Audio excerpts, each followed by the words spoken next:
everyone, welcome back to Spararia YouTube channel. Alright guys, so yeah, in this video I would like to share you a tutorial on how to hide videos from the gallery on Redmi Note 14 easily.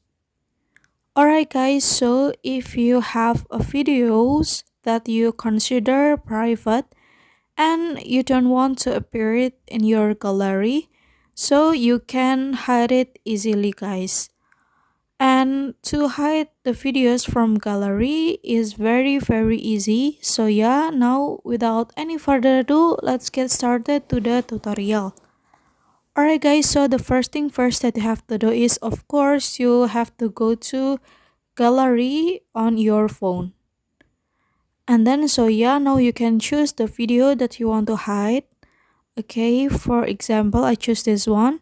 And then you can click the menu and then click add to album and then add to private album.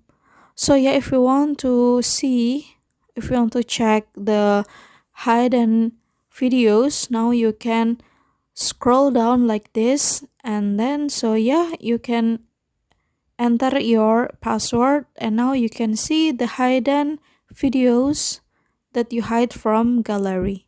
And from now on, you cannot see the videos on the top of your gallery.